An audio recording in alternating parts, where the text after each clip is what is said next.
Oh, right, you're going to be sad about this. This is a good conversation. Hey, it's okay. I get a new book to buy, Batman and Catwoman. I was kind of thinking, I was like, we're all just going to sit around and be like, yeah, like, kind of cool, like, we'll get new Batman. I was like, oh, no, that's good. We'll have varied opinions. We'll get a spectrum. We will get a spectrum. Yeah. I'm kind of in the middle. Kind of. I don't know if, based on, what he was saying, like, he had to talk to the big wigs up at, Warner. Time Warner, AT&T Time Warner about this thing and get approval because he really wants to. He's got this grand scope thing of changing Batman for a generation. Like maybe they were like, you know what, we're okay with that, but like not maybe on we Batman. Can't do it in the main book. Yeah, maybe we have to do it in like a spin-off book. We could do that. Quite possible. Let's see. Stream is good. Got people in the chat.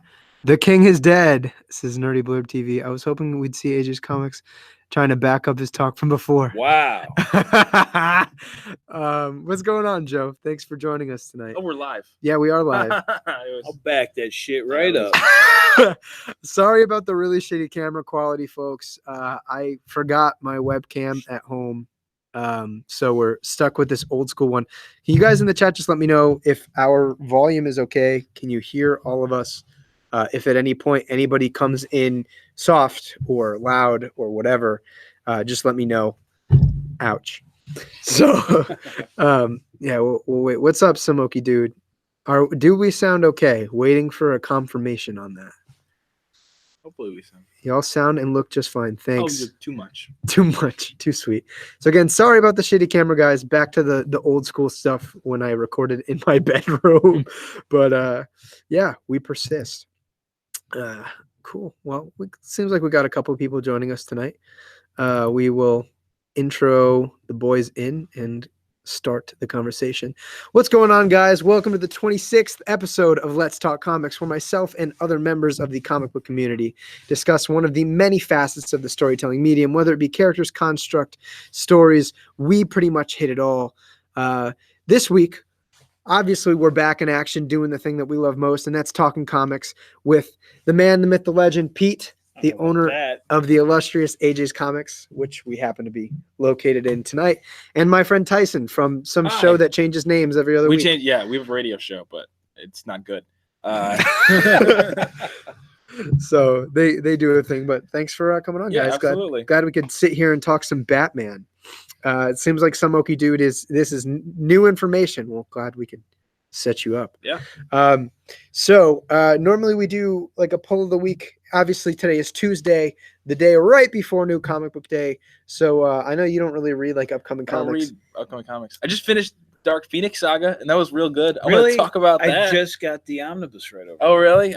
Yeah, it was really good. That right up. I really enjoyed it. That wasn't bad. Great sales pitch. I'd love to, but I have no money. Look at that, internet. AJ's Comics just got the Dark Phoenix Saga omnibus in. Come pick one up. Woohoo! We're advertising. I know how to. We're doing it right. I know how to be a good. Would I be the sponsoree? Sure. Okay. Yeah. Would I be the mascot then? Am I a mascot? That'd be pretty dope. You want to be a mascot? No, I called. I'm mascot. not getting you like a fake head though. That'd be pretty cool. Baseball mascot type thing. I'll just get a big like Tom King facial cut out. But yeah. So usually, I mean, I feel like we're gonna be on a consensus with like the book we're most excited to read this week. I mean, you know what mine is. I haven't shut up about it. Yeah. It's a toss-up for me. That one and Doomsday Clock. Doomsday Clock I just got caught up with. I just got caught up with over the weekend.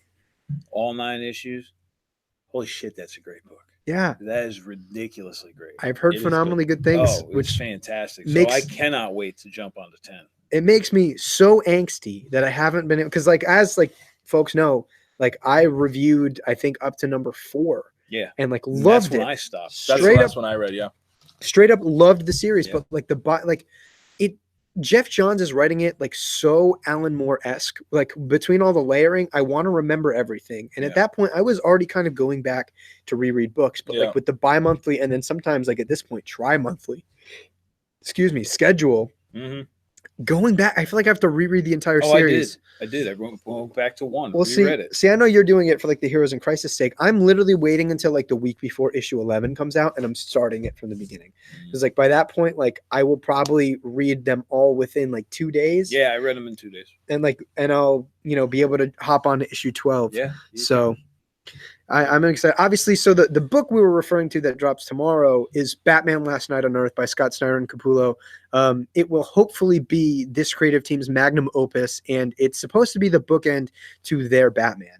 And like, I mean, those watching, both of the guys sitting next to me know I'm a huge fan of Scott Snyder's Batman, Scott Snyder and Greg Capullo's Batman.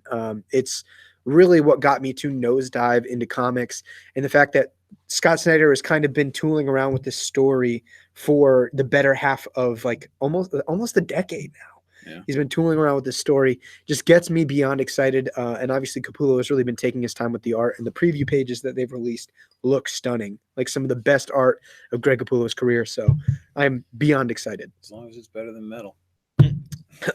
I hope it's much better than metal. Sorry for those metal apologists out there. Yeah, the first 3 issues were pretty good. They were great. They were great. And then the other 3 happened. They did happen. Can't get around that. But yeah, so I'm super excited about this book. I know, like, you've actually read like Scott Snyder's entire Batman I have read at my behest. So yes. How do you feel about that coming out? Oh, I'm excited. I'll definitely read it. 3 issues. For me, I don't read a ton of ongoing stuff. So the fact that it's 3 issues means I'll definitely read it. It's 3 issues and it's bi-monthly. Yeah, it comes out every 2 months, but it's all double sized. So like I was saying earlier, it's like 6 issues. Equivalent. Yeah, I'll of 6 definitely issues. read that. And Scott Snyder is somebody that I haven't read the Justice League stuff, but I've read all of Metal and I've read Batman, and I like him. You read Black Mirror? Yeah, of course I read. Yeah, and I love Black Mirror. Black Mirror is one of my favorite Batman stories ever. Yeah. So yeah, I'm very excited for it. I guess that would be my pull of the week too. Yeah. But I don't feel like I can. I'm not like that's all I'm interested in at all. So it's not really saying anything. That's my pull. I'll give it to you. I mean, besides that, it's not a super huge week for comics, I don't think. Well, you got Superman, Leviathan Rising. Oh, that's right. That's big. Yeah, even if you don't like it, it's big. Yeah. More War of the Realms tie-ins. Yeah. Thor came out. Yeah, Thor will come out tomorrow.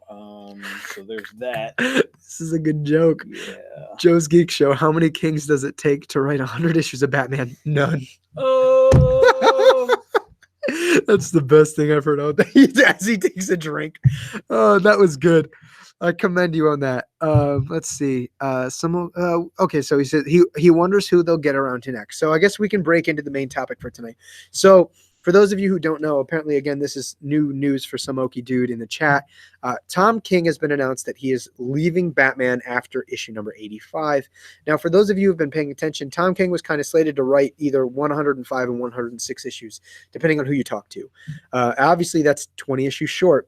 And even at double ship, that's almost 2 years worth of Batman.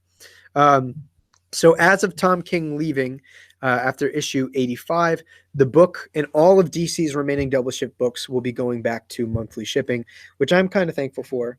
Has that been confirmed? Because the last thing I read was all the other Batman books, their scheduling would remain status quo. Well, Batman is Detective is still Batman's. I mean, I don't know. Maybe it was an assumption because I've also read that the Flash is going back to monthly. Yeah. Well, so like, okay. I mean, like, yeah. Anyways, I mean, I'm kind of. But what I had not just the Bat books, but the other DC, because one of the stupid, lame reasons that DC was saying that they were doing this was so that they could bring Batman to monthly, which would bring it more in line with the rest of the Bat books and getting involved with the crossovers. DC universe. And I'm like, how does doing it monthly instead of bi-weekly make it more in line? How can it not already be in line? So it doesn't hurt their little heads. Yeah, I mean, right? I feel like I saw those small. I feel like, I don't know, like Batman and Flash were the two biggest bi-monthly books that are still, or bi-weekly books that are still left. So, I mean, I assume everything will just kind of follow in line, but we know for sure Batman will be going back to monthly shipping. And so, obviously, scary because the last book that was bi-weekly that then moved to monthly was Superman in Action. Why did that happen? Bendis. Because Bendis couldn't basically do that 4 times a month and all his other stuff. So does that foreshadow that maybe he's going to be the next Batman writer? So that's a good segue into like what will be the future of Batman. Who do we have coming up next? Who do we think is the most reasonable choice? Along with what you're alluding to, and some Okie dude I did want to acknowledge in the chat says he heard that Bendis was a runner-up. Wow, runner-up, he lost out. I love it. Well, it does. Well, I mean, there was like I did see this interview with Bendis where he had said that Batman is like a character he's always wanted to write, and he was more intimidated to write Batman so that he's already writing it though in the Walmart Monthly. That's him. He's writing it, but it's not real Batman. Let's be real. It's Batman. Yeah, that's like saying Detective's not real Batman. No, you should tell Peter Tomasi that. Oh, listen, not real. Batman. Listen, Detective is a closer Batman than Walmart Batman that all of you and maybe 4 other people might be reading.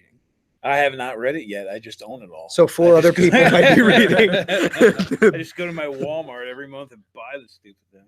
Oh boy.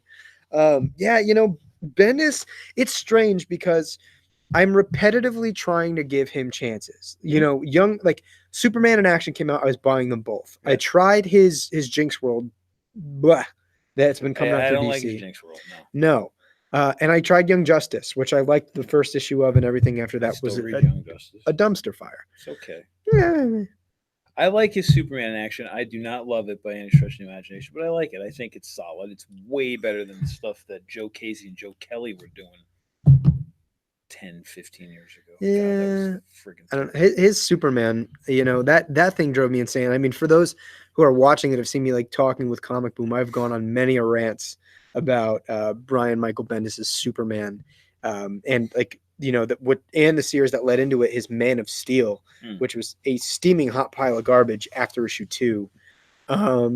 It's just, you know, it's weird because I've read Bendis' Daredevil and it's phenomenal. And there's a part of me that's like, if Bendis comes on Batman, it's going to be great because you know he's going to bring Alex Maleev into it. And Alex Maleev, who also, for those of you who don't know, did the art for a good majority of his Daredevil run, and it was phenomenal. And he also did the art for his Detective 1000 story, which I liked. I did enjoy, admittedly.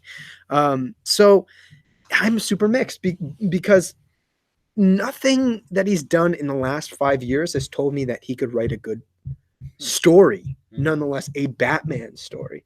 So like, obviously, Pete, like you've been reading comics for quite a while. You've seen Bendis at his best. You've seen Bendis at his worst. Yeah.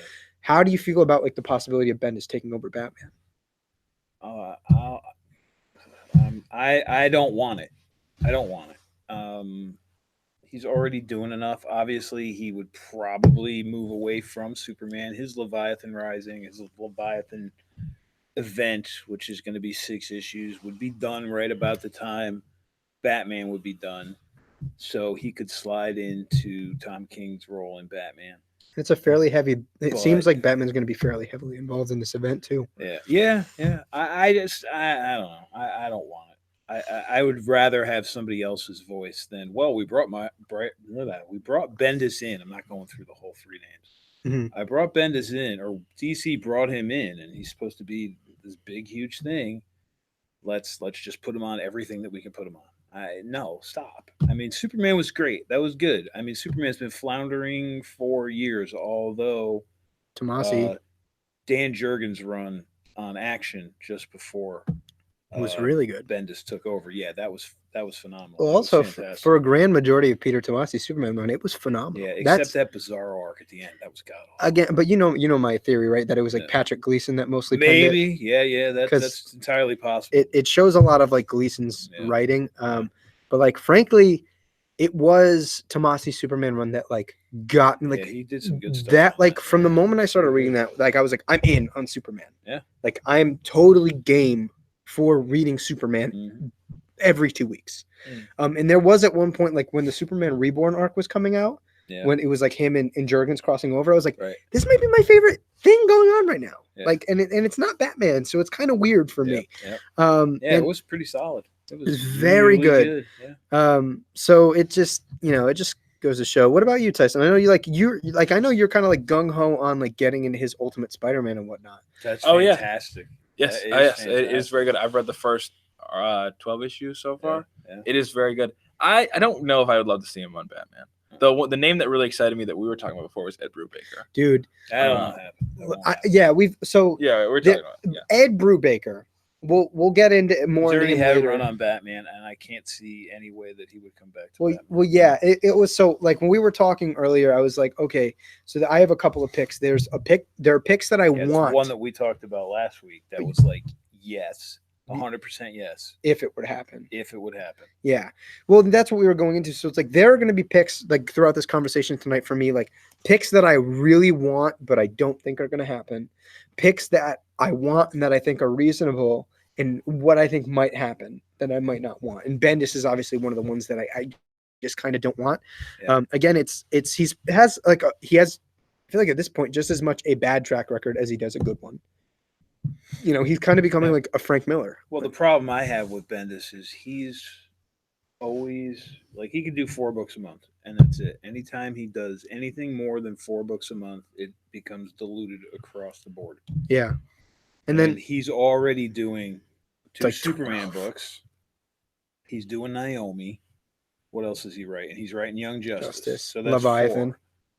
He's Leviathan. Yeah, because that'll be in addition to Superman. And at one point he had all those. At 5. And at one point he had all those Jinx World books on top of that. Right, but that might have been just old crap that like he had left over at Marvel that he just brought over. It's possible, but he still has to massage it. Right. Yeah, you got to figure he's going to be. But he's supposedly overseeing that whole Wonder Comics line too, so that's got to take some time. Yeah. So it already sounds to me like he's diluted. So unless he loses Superman in action, how else can he take over Batman? That, in effect, I still don't want that. Yeah. I'd much rather have what we were talking about last week, Tom Taylor. Oh, Tom Taylor. That'd be really good. The perfect choice. Before we get into Tom Taylor, I just kind of, because like this is some of the chats are backing up, and I did want to go over something. Joe's Geek Show, I think, brought up 2 really interesting options for a Batman title, and he brings up both James Tynion IV and Robert Venditti. Okay, Venditti, I'll do. But I won't do it. He already had it on Detective. What do I want him on Batman? So I talked to Tyson briefly about this earlier, and James Tynion, I wouldn't want him on Batman for an extended period of time. I don't want a good lengthy run, but like I would also be okay if he was like, I'm gonna hop on for like 6 issues, and then like the next big guy comes in. Story. Yeah, maybe. I mean, I want him. I want him on a Tim Drake book. That's really like my ideal project. I'm not a big fan of his, although he did grow on me with his Detective run. His first arc on Detective was phenomenal. It dropped down from there. Yeah, I mean, also his Justice League Dark's been good. The Justice League Dark has been good. It's been better than I expected it to be. So yeah, that was good. I guess I could do Batman with him for an arc. I would not want him on an extended run. I mean, for me, I like Tynion. I genuinely like. I think I liked more of his Detective Comics run than you did. Yeah. I think like the first 3 to 4 volumes of that run were really solid. Obviously, the first being the best. I will agree with you on that. Yeah. But I don't know if I want him on a full big time run yet because we just had him on Detective. I kind of want to see him play around in the DC universe, do other things. I'm really into his Justice League Dark. I kind of really want him to do a Constantine book. And like I've been saying that since Justice League Dark issue number 1. Yeah. You give him the right artist, and I think he would absolutely destroy a Constantine book. My dream project for him is like a Tim Drake Robin book. I think that's one of the things the DC universe has been missing for a while is a Robin or Batman and Robin style book. And I think he would do a great job on that because I think he gets the dynamics between all of Bruce's children, I suppose. Yeah. But one that I think is most interesting is Rob Venditti. And I know you're a big fan of him. I do. I love him. I don't know how much of Venditti you've read. So Venditti pretty much took over Green Lantern like after Jeff Johns got off. And in the beginning it was all right, but like really ran with it after Rebirth. It was like that period of time where I was like, this is like the best book on the stands. Mm-hmm. And the thing about Venditti is I think he's such a chameleon because he did a couple of like the Justice League tie-ins for Metal. Did you read that Homeland Direct? I am actually just starting it. Book is freaking fantastic. He's a phenomenal writer. He's doing a great job on Freedom Fighters right now. Oh, Freedom Fighters is a great book. So good. Yeah. But I think Joe bringing up Venditti is excellent because I feel like Venditti can write anything. He's kind of one of those writers that if you were like, he's writing Superman, I'm like, awesome. He's writing Batman. I'd be Awesome. down with Venditti on Batman. I'd be okay with that. I'd have no problem. I think also like he's such a good long form storyteller that like we could get like just based on what he did with Hal Jordan, the Green Lantern Corps. Not only did we get 105 issues. Will we get that? more than 85.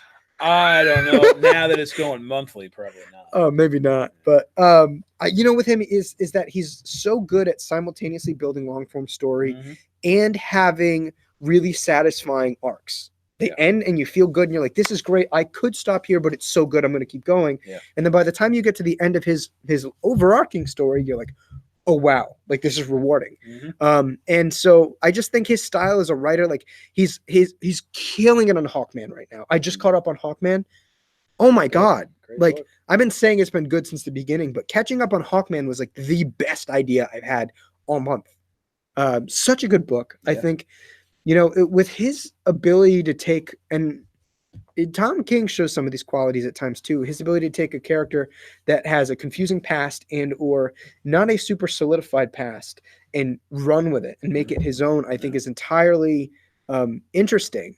The thing I like about Venditti over King, respectfully, is that I think that he's going to have a little bit greater appreciation for continuity than King does and for pre-established history. Because if you look at the stuff he's done in Hawkman, obviously he's doing something new, but he's played on a lot of previous runs and a lot of previous histories of the character. His Hal Jordan, the Green Lantern Corps, was very clearly, running after Jeff Johns. He did some very different and really inventive new things that I think stood him apart. Like I don't think anybody writes Guy Gardner better than Rob Venditti does. Like at no point in my comic book reading career have I ever been so invested in Guy Gardner. You know what I'm saying? He's pretty much crap character. Yeah. So even like Jon Stewart, I think he might have written Jon Stewart better than Jeff Johns did too.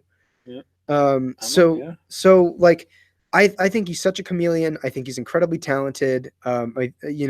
Frankly, one of my favorite writers in comics today, and I will read anything that has his name on it, and I can be assured that it's going to be decent. Yeah. And even like, guys like Scott Snyder, like I've read stuff by him that I haven't liked, and he's one of my favorite writers. And the fact that like there are definitely books out there that if you were like, hey, Scott Snyder, this book, I'd say no to. But like a guy like Venditti, like combined with my favorite character of all time, like in fiction, I'm game. Also, I think that like Venditti would recruit some really interesting artists. I think that like if we get like an Eddie Barrows, because he was on a little bit of Detective. He was. He was great. And like damn good artist. I mean, he couldn't do the bi-monthly ship, but you get him on a monthly shipping. Oh my God, Rob Venditti and Eddie Barrows on a Batman book. Oh my freaking heart, that would be so good. And I think that I'd sign up for that. Yeah. And like the more I think about it, Joe, I really appreciate you like giving me this option to go on a rant here with Venditti. He would do so well with the cast of characters. I think he would do so well with the Bat family. I think we would have great singular Batman stories and have times where he would reel in the rest of the supporting cast. Right. I'm more game for this the more I talk about it. Yeah. The interesting question I have is what the tone of this new Batman run is going to be. That's interesting because when I think about it, what I want from a Batman run right now is what is a lot of the themes that Tom King played with. And I think he did those. The level of execution was not always there, but that's the kind of stuff I'd like to see from a Batman run. So yeah, that's what I'm really curious about. I think obviously it's just I don't know if DC is going to have a particular direction for Batman until like they get a writer in there with a vision. I mean, clearly, yes, but that's the kind of things I'm thinking. Well, I don't think it's super clear because I mean, like you've seen it before, where like editorially, like they've just been like, "This is where we want to go with Batman. You're going to write that for us," But it seems like we're in a world now where creators are getting more say. Obviously, hence Tom King doing what he's been doing. So now after he leaves and goes to do his Batman, Catwoman miniseries. Batman takes over. They got to still reference his relationship with Catwoman. Oh, I'm sure. I'm sure. But I feel like it's going to be. Have to deal with the repercussions. I feel like it's going to be something along like what Detective's been doing. Like, in Brian Hill's, like you just started reading it. In Brian Hill's Detective comic run, they kind of like allude to Selena and like the issues with the wedding. Like that's why Batman's kind of edgy. Yeah. I think it's going to be like probably to that extent. Because like I think it's very clear that Tom King's Batman Catwoman maxi series or whatever it's going to be is going to be making some waves. Like it's going to have some serious impact. Oh, without a doubt. That to me seems like that's what his last arc was going to be on regular Batman. Oh, I'm sure. And I actually had a talk with Tyson about this, and like I know when it's interesting because he's seen me like having thought it over, and you saw me like right when I heard it. So I was like, at first I was totally convinced like DC bent the knee, like he bent the knee harder than Jon Snow did to freaking Daenerys Targaryen. And then the more I thought, it was like, that was probably a really smart decision because it's very clear that Batman is getting a little bit of a declining readership just because people aren't really in there. Well, it's the way it always happens with comic book readership anyway. They get tired of the same old thing and they want something new. And we haven't an issue one in a really long time. Yeah. I mean, yeah, right. It's more Marvel. I know, but still, yeah, they'll change up the writers and stuff. But you've had him on Batman since Rebirth, and that's been 3 years almost. Has it been? That's it? 3 years? Almost 3 years. Yeah. Okay, but the fact that it's coming out bi-weekly, you get double ship. So it's been 6 years worth of content. A lot more. Yeah, so that's a long time. Readership will just naturally decline, as it does with every book. Well, it's also like Tom King's run is very divisive. You know what I mean? I agree, and he has plenty of supporters. Oh, so this is that's the thing. Yeah. Well, that's what I'm getting into here is that like Batman's overall sales are pretty. He is one of. I'm certainly not. Batman's overall sales are declining. Like, there's no question that like, Batman on average is selling between 75 and 80,000 copies a month, which is about 20 to 25,000 units less than where Batman averages. But there is a very die-hard base of fans that like Tom King's Batman.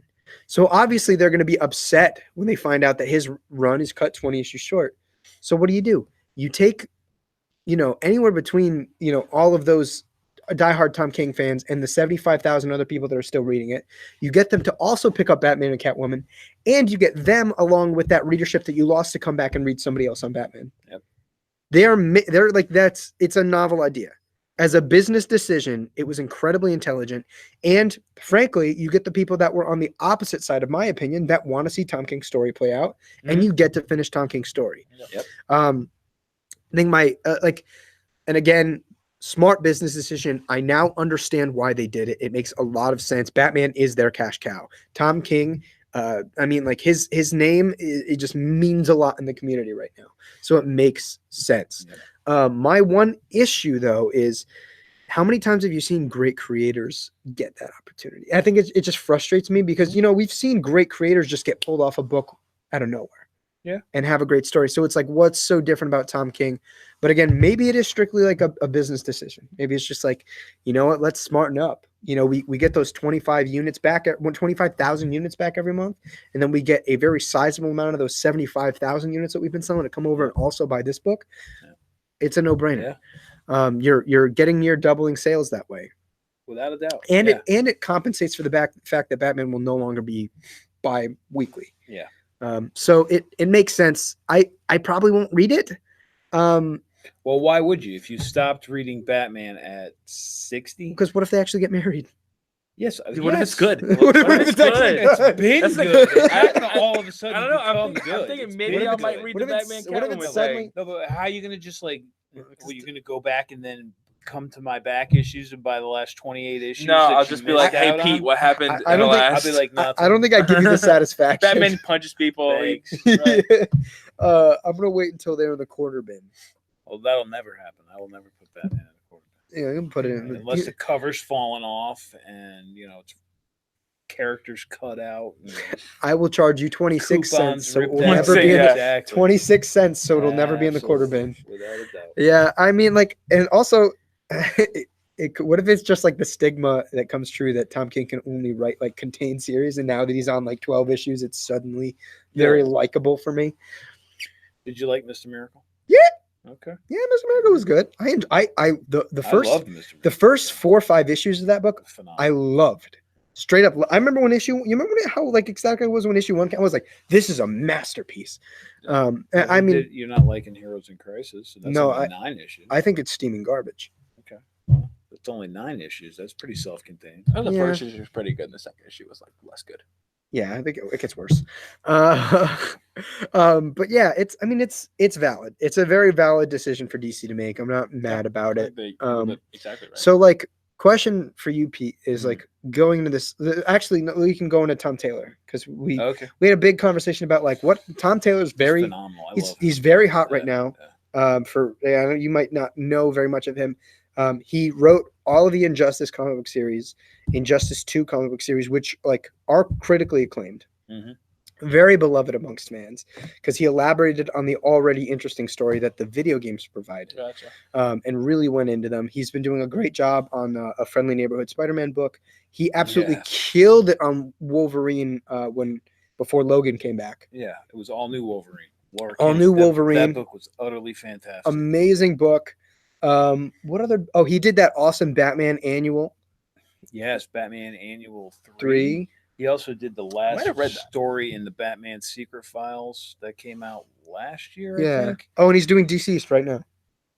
Deceased is a fantastic book. If you have not picked it up yet, you better go out and get it. I feel like I bought that. I gave it to you. Oh, okay, yeah. That's the one with the it cover that I got. Oh, yeah. Yeah, so it's in my car right now. Yeah, it's Tom Taylor. It's just the thing about Tom Taylor is not only does he understand the concept of story, the guy gets character. Oh yeah. And then I was having a good talk with Tyson about like story versus character because as much as like one is a greater sphere of influence, they're both just as important. And Tom King, like the thing about Injustice is obviously like there is that big overarching story of like this essential like DC superhero civil war. You get like those really interesting character interactions like that. I think that's what made Injustice, like seeing that take on, like one of the most interesting things for me, like after like playing the video game and getting into the comics was like, oh, we're going to see how Damian killed Dick Grayson. Like, we're going to go into like how does Dr. Fate feel about all this shit? And, like he just gets it. And the thing without a doubt, he gets it. Thing about he knows it. Batman is, again, I love singular Batman stories, but I also love the family. And I think like Tom King would also, like Venditti, do a great job at rolling in the Bat family into his stories. Because he does a great job with the sentimental side of characters. And I think Batman is, although dark, although kind of broken, like thrives on the life he has with the Bat family, with Alfred. And I think it makes for a lot of really great storytelling. And again, on top of that, he just understands, doing a great overarching narrative with other branches running throughout. Yeah. So, I mean, Tom Taylor, I think would be an absolutely great option. The only thing reason why I think I don't know if it'll happen is like it feels like he's doing a lot right now. Granted, this is like 6-7 months from now, right? But he will still have a half year. But he will have to script out probably three months in advance before like the run actually starts. So I'm really, really curious. And the thing is, like, I know you're not super into like the current industry, but like his name is Buzz right now, like in the comic book industry. What's he writing right now? Except Friendly Neighborhood Spider-Man, some War of the Realms tie-in. Oh, that shit doesn't matter. It doesn't last. X-Men there's a lot of it on the shelf. What's that about? Which one? War of the Realms. Well, we can get into it after. Oh, that's about Thor. It's Thor stuff. It's like it's like the climax to Jason Aaron's Thor stuff. Very well. Gotcha. Sells very well. It's like I'm not complaining. The tie-in stuff sells for crap though. So yeah. But yeah, no, I mean Tom Taylor is a proven writer. I think that he's also hungry. I think he's hungry to like to become I don't think he's in it to become that person, but I think he's hungry to craft like the next big story that everybody talks about. I wonder what would happen. I would assume anyway, that whoever the next writer is going to be for a book like Batman, if they haven't already locked him up as an exclusive, they will do that right before or after they announce him as the writer for Batman. There's no way they're going to let... You just said Tom Taylor's doing Deceased, and he's also doing Friendly Neighborhood Spider-Man. There's no way they're going to let him work for Marvel in any capacity. I agree with you 100%. I mean, DC has been like that, like with their flagship books. Oh, yeah. They have never let anybody like to touch. Diddy, at least, he's only doing DC. He's not doing anything for Marvel. He's an exclusive. Yeah, so he's already locked up. I think that is very plausible because you got to think. I bet that this conversation, this dialogue between like Tom King and like the DC publishers about like getting Tom King off Batman has probably been going on around for at least a month. Oh, at least. I mean, I think he knew it when he was announcing this big overarching idea that he had to talk with the executives at AT&T, Time Warner about, because he was going to drastically change Batman for a generation. Yeah. I mean, he had to know, like, kind of at the time that they were like talking behind the scenes, hey, you know, we're going to do something like this. Maybe we're going to have to do it in a separate book. We can't really change Batman that drastically in Batman. See, that's the kind of thing that makes me want to stick it out and read Tom King's run. You should stick it out. Though that's the thing. Like, yeah, but like it's hard to read though. It's not that good. But like I like the idea of it. I like the idea of it a lot. I liked the idea of Dark Knight's Metal. So did I. I liked the idea, and the execution was pretty poor. Yeah, although I still like it more than Tom King's Batman. Well, then, you know, you're in the minority. Although I will give you that I still think his Batman #1 is better than anything from Metal. Oh yeah. Although like Metal did have some really high points, just none of them were in the actual Metal book. They were all in the great tie-ins. The only part I liked about Metal was like the very end of issue 6, at least when they were talking about, you know, reforming the Justice League. That was like my favorite part of the whole book. I think my favorite part of the whole book, my favorite part of all I'm this. Gonna say at the end of issue 6 when it ends. Yeah, and I closed it and I put it back in the bag and I sealed it up and then stuck it in my back issues. See, I was in it. I was in it up until like I was declining around issue 5. And then like that Wild Hunt crazy Grant Morrison stuff. Oh, that one threw me. And like I was still kind of into it. And then like issue 6, I was like, it's like all the biggest things in my life like have not had the time to like really wind up. This is Game of Thrones. Well, yeah, we're gonna go into that. But like Metal had 148-page book to not only hit the climax but also decompress about 30 issues worth of like tie-ins and main story and one-shots and whatever. Game of Thrones took 6 episodes to close out their season 8. I'm also very curious with Star Wars Episode 9. I'm not worried about that one because we get a lot of work done in Episode 8.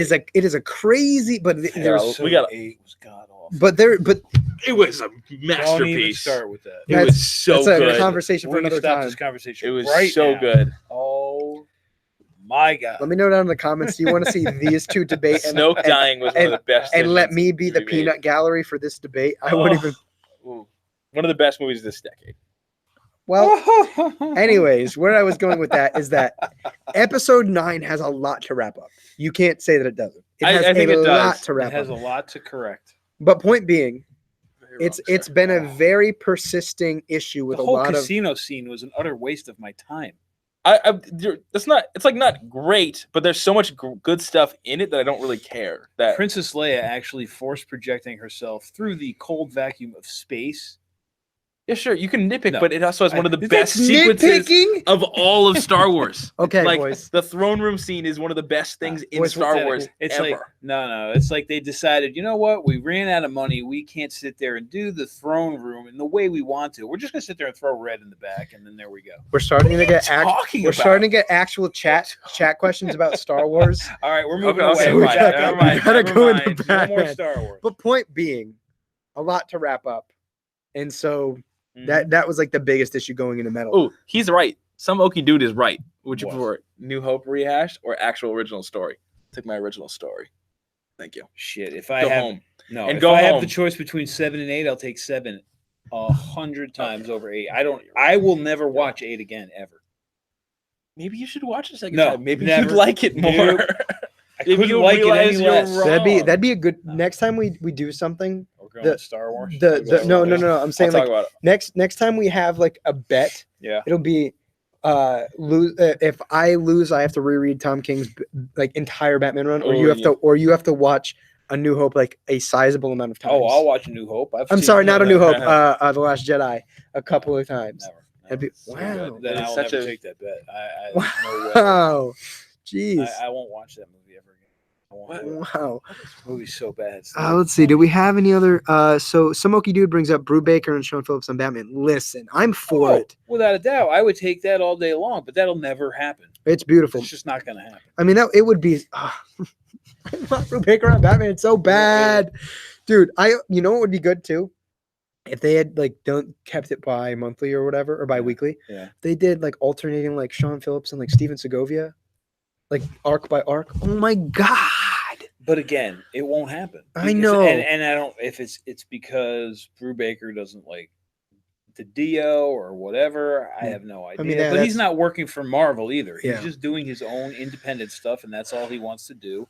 He's making more money doing that than he's going to make. Well, maybe not doing Batman. Maybe not doing Batman. Maybe not doing Batman. So maybe it's more of a personal thing. It's probably a personal and creative thing, I'm sure. You know, I mean, because he was writing Batman around the time where like every big Batman story was a crossover. True. So like, I mean, the field's definitely changed. And he was doing it. Yeah, he was in it. Yeah. So I mean, we'll see. I mean, dude, Samoki dude, don't get me wrong. Ed Brubaker is my first choice. Ed Brubaker is absolutely, like, no questions asked, my first choice to write a Batman book. Yeah. You bring over Sean Phillips, that is fucking icing on the cake. I would be so into that. Like, I've told both of you about how much I want a good detective-driven, like, street Batman story of him getting down as some crazy, like, cult case in Gotham City. I'm sorry, but are you describing Court of Owls? Yes, I'm describing Court of Owls. Court of Owls. Yes, I'm describing Court of Owls. Batman the Cult, which was written. Oh, I like that one. 15 years before. Oh, Starlin, right? Yeah, Starlin and Bernie Wrightson. Fantastic. I have all the original issues, all 4. Fantastic. Yep, 4 issue. Such a good story. Sale and Loeb is really interesting. Well, here's the thing, though. Sale and Loeb is really interesting. Here's the thing. Samoki dude said Jeff Lemire's coming back to Marvel and Sale and Loeb are too. I'm excited to see what they can't draw monthly. He hasn't been able to draw monthly in years, and he certainly can't do it now. No. Also, Samoki dude, Lemire has been writing for like Marvel, DC, and Image for like the last couple of years. He hasn't really been like exclusively tied to any one of them. He hasn't written Marvel in a while. Century. Yeah, that was the last thing. That was less than a year ago, though. It had to be a year ago. And I think he's also going to be in that stupid Marvel. Don't buy it. You don't have to. Don't buy that book. What book? Marvel. Okay, side tangent because you guys got your Star Wars side tangent. Marvel, and please, if any of my viewers, I'm begging you, like, and I very rarely tell you not to support a book. Please don't support this book. Sadly, I'll have to buy it. Arbitrarily putting out a book called Marvel Comics 1000, and it is on the premise that they came out. Yeah. It's like they had one. I want one. Yes. Bring me 1,000. Now, bring me so like I think I've talked to you about how like they've used this arbitrary legacy numbering. That's like the combination. Like for example, Spider-Man somehow hit like issue 800, but if you do the math, would not make sense. The Amazing Spider-Man did. So they tallied together all of the Spider-Man stories like ever and all those issue numbers and put them into that culmination that led to 800 issues, which is. I'm using my second swear for today. Fucking stupid. I don't think it's that bad. They wanted it's a big really number. Stupid because it's not. But it wasn't all Amazing Spider-Man. It was just like you got Amazing Spider-Man, Spectacular Spider-Man, another adjective Spider-Man, and all like that. That's not. I get it. I get it. But basically, there was a comic that was literally just called Marvel Comics Magazine that came out. 1939. That was like when they were still timely. Yeah. Yeah. So when they were still timely, and this is, it would have hit 1,000 issues if it had kept going by now. Well, obviously, because that's what fucking Action Comics and Detective Comics just did. Yep. So we're gonna give you a 1,000th issue for a series that didn't go past like what, 60? Yeah, if that. Yeah. Yep. And people are gonna buy it like gangbusters. I am so upset. Like, well, Trevor, what if it's good? It's not because it's gonna be. Yeah. It's gonna be almost 80 people. And they all get one-page stories. How fucking stupid is that? Yeah. Look at his face. That's weird. That was a bad decision. Yeah, it's so stupid. That was a bad decision. I am begging anybody watching this not to support that type of marketing. I kind of want to buy it just because you're so strongly that nobody should buy it. I will not talk to you for a while. That's like I want to read that just because it sounds so weird. I think when Pete, it's so. I will buy it for the store. Oh yeah, I mean you have a job to do, but I think you brought it up to me jokingly, like, "Oh, you're gonna get it." I was like, "Do not." But put that anywhere near my pull list. Okay, but put it this way. It's just a one shot. But it's 80 people doing one-page stories. Not gonna have 80 bad ones. But they're one page. If they're one page. This is why I'm still stuck on the 1,000. They haven't earned it. I don't They have I don't care not. about No, that. they I don't care haven't about that. earned it. It's They're like like, very these- fascinating. I am. We're not going to give anybody enough time to screw up really bad. You get Ugh. one page in and out. But what kind of possible Yeah, what story do you- could you tell? Yeah, on page? that's why I want to read it. I'm like, what? What could you? Well, there you go. Come here and buy it. I'll buy it from you. Plenty of copies. I think Marvel also announced that Busick was coming back as well as Wade. Samoki, dude, as far as I know, both Busick and Wade are going to have one-page stories in that stupid Marvel Comics Well, 1000. Wade's been writing for Marvel for years. Yeah, Wade's still on Doctor Strange He's on currently. Doctor Strange. He was on Champions until so about a year ago. Samoki, dude, you are probably seeing a laundry list of these promos with like a blue background and like red and yellow print. They are anything you see with that are all people that are going to be on that Marvel Comics 1000. They're not, as far as we know, they're not coming on to write actual books. Jeff Loeb is too busy with a failing Netflix Marvel collaboration. Is that really what he's up to right now? Oh, he's just that it's it's done. ending. Yeah, he's been executive producing those from the beginning. Oh, really? Yeah. Oh, That's yeah. interesting. So now Yeah. he'll just do it for the Disney, The Disney thing. I'm so excited for the Disney streaming service Marvel stuff. Yeah, I mean, we'll have a Super conversation on that excited, eventually. yeah. Taylor Pector, it sounds like a poster book to me. Taylor, it is like the epitome of all that is wrong with Marvel's marketing. Like I think it is, and I mean, I know you don't take it. I take that so seriously. Like I don't mind the 1,000 thing. I think that like the fact that action and It's gimmicky. detective, That's what it is. such a Marvel, and the thing is that's like what Marvel's marketing's been about. But Strong- Marvel kills it with marketing. They kill it. Well, because also it doesn't help that they like strong arm LCSs into getting crazy copies. They're going to sit there and go, oh, buy 300% of whatever, and you'll get an extra 25% off this book, which is going to be $10. To retailers, it'll be $5, so you can get it for like $2 if you buy like 100 copies. Oh, okay. Because then you think and do the math. Well, I was going to normally buy 30 copies, and it's going to cost me $150 to do that, but you're going to give me 300 at the same price point. Well, how do I not buy it? Well, the one reason I don't buy it is because all it's going to do is fill up my back room. Yeah. With a bunch of crap. Like I still have Marvel's Legacy sitting in there and Fantastic Four #1, which was good, by the way. Fantastic Four #1. It was all right. But the simple fact that you had to buy so many copies. Well, I mean that's what kills me though, because I feel like the 1000, like Action and Detective, have nonstop, without a consistently been around for over 80 years now, and like they've earned that number. Like 1000 is huge, and then Marvel just and not only like I would have been pissed if it were like the the bullshit they're doing with other Marvel characters and the legacy numbering, whatever, but like arbitrarily, like, well, we would have gotten to 1000 if we hadn't stopped and quit on this book. You just sound like a DC fan. Oh, come on, tell me. There might be a reason he sounds that. Tell me this is that a Batman versus Superman shirt you're wearing there, bud? Listen, it was a gift. No, I'd wear it. That was a good movie.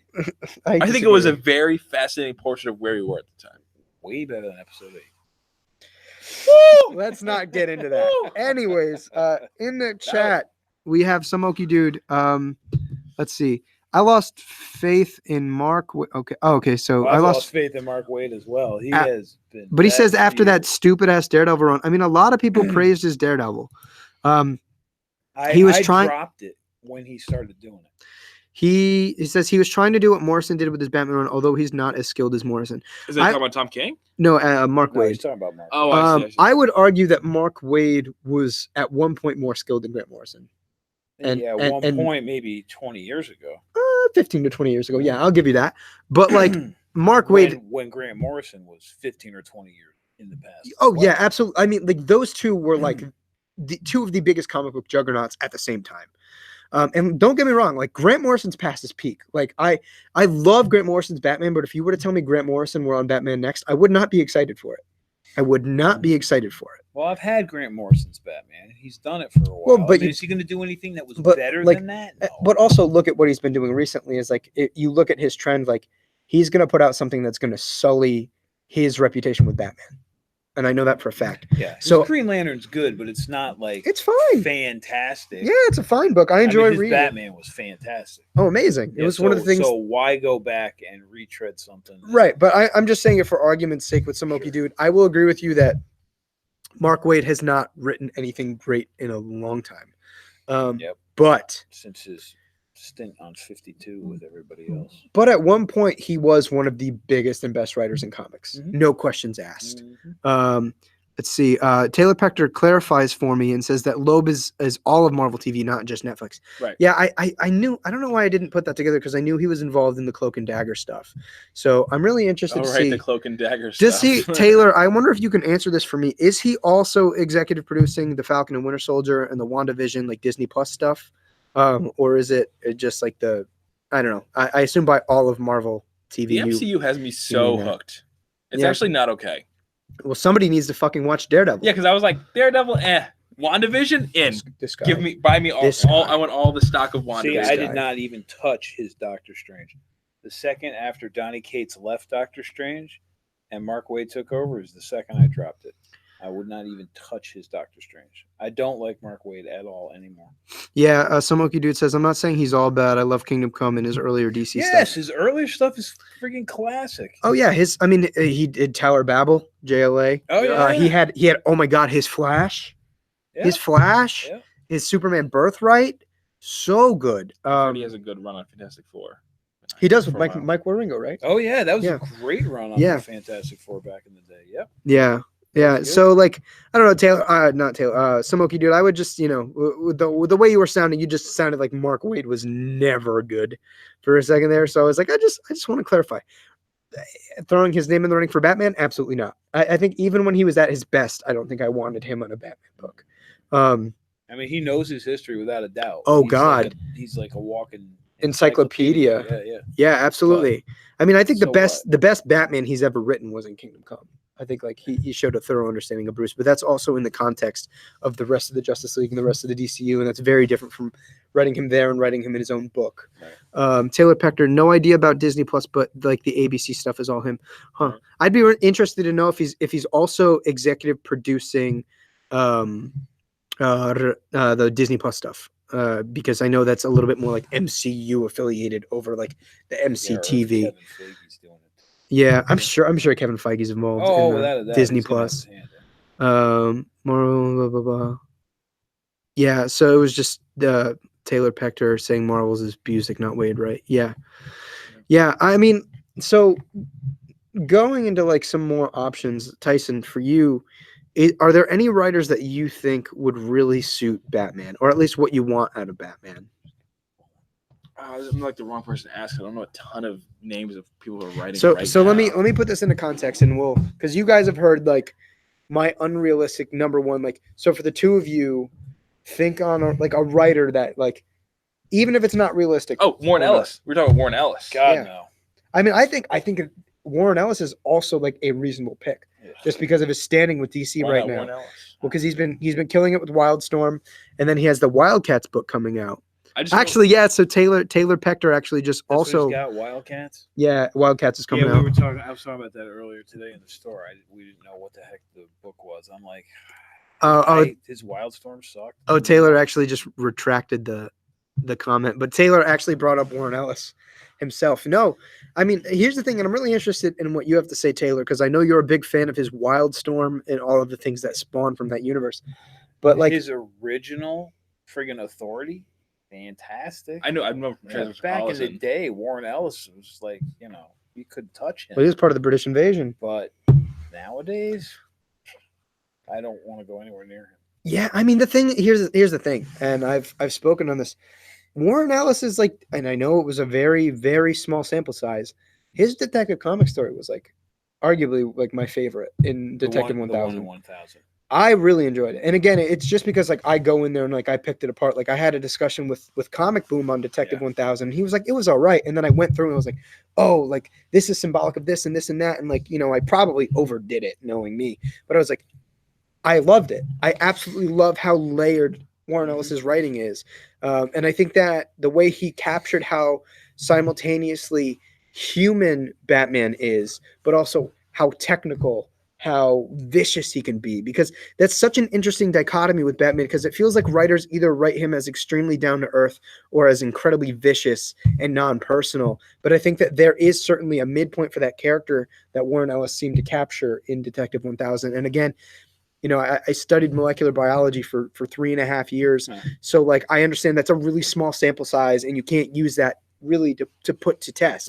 But based on that and a lot of his other stuff, he's gotten into, I think Warren Ellis would be a really interesting pick. I think so too. Yeah, for at least a clean like 6 to 12 issues. Yeah, because that's all he could do is 6 to 12 issues. 12 issues, basically, because after 12 issues, he's done. He goes off and does something else. Yeah. Except for the Wildstorm book that he was on that he did to 24. Too, thinking But about I was it, like, if it were him and Becky Cloonan, like on his detective comic story, that'd be a good book. That would look good. It would read good. Like, I'd be really I'd into buy it. it just because, unlike some people, I would continue to buy Batman I- no matter what. I gave him 61 issues of my time. I've bought every issue since 159. Not all of us came into owning a comic book store. If you would like to let me know how to get one for free, I would gladly. I didn't get one for free. I know. So I don't know how to do that. Let's see. Taylor, could Tom Taylor be a choice? I heard his annual was pretty great. Taylor, it is fantastic, and I pray it is. Yeah, Taylor. Just before you joined us, we actually got into Tom Taylor. I guess just to long story short, I know you haven't really read anything from Tom Taylor. I'm down with but it. we are both very down for Tom Taylor. When they first announced Tom King leaving Batman, I actually messaged him. Was like, "How do you feel about Tom Taylor?" And like we both like came to a very solid mutual agreement that we would love Tom Taylor. And just overarching, I think his character work is phenomenal, deeply interpersonal, and I think he would do really well with Batman's extended cast and just really playing with Gotham as a character. Yeah. But he simultaneously really understands how to craft a great overarching narrative that splits and allows you for other opportunities in story. So I think Tom Taylor would be an absolutely great idea. Yeah. But I definitely invite you, Taylor, to go back to earlier in this chat where we went a little bit more into depth about Tom Taylor. His last issue of Friendly Neighborhood Spider-Man prior to this one? I think it was issue 5. Yeah, it's prior to that one. It's incredible. It's amazingly incredible. Taylor brought up somebody that I would not have thought of. Taylor Pector says Gail Simone, or is she too snarky?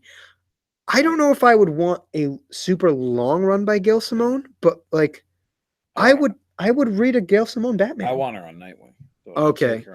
I would love her on that. Would be an interesting conversation too. She was fantastic on Batgirl. Oh, and Birds of Prey? Yes. So good. Yes. Gail Simone? Yeah, I'd be okay with Gail Simone. Gail Simone is another writer who I think maybe not as much of a chameleon as Venditti, but I think she's very capable of writing a number of different tones and a number of different styles.